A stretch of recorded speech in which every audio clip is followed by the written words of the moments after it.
मैं आपके पास एक पैगाम लेकर आया हूँ। वो पैगाम है टेक्नोलॉजी।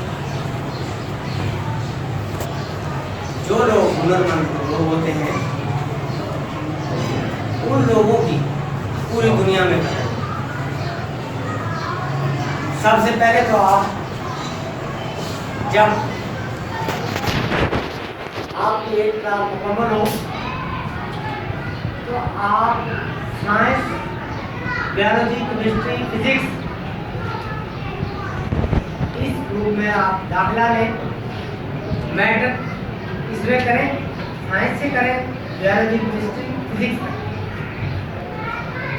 जब आप मैट्रिक कर चुके होंगे तो बेटे उसके बाद आपके लिए हजारों मौके हैं टेक्नोलॉजी सीखने के। 2 साल डिप्लोमा जाओ, और जब 2 साल डिप्लोमा आप करेंगे तो वो 2 साल डिप्लोमा इक्वल टू एफएससी होगा। आपने सादा एफएससी भी करनी है तो आप वो 2 साल डिप्लोमा वाली एफएससी क्यों नहीं करते थे? आप 2 साल डिप्लोमा जाते जिसमें पैरामेडिकल के डिप्लोमा जाते एसोसिएट इंजीनियर कैटा वाले करवा रहे हैं। क्या देख पा गया रेलवे रोड पर है एक चौक पर भी है, एक रेलवे रोड पे है।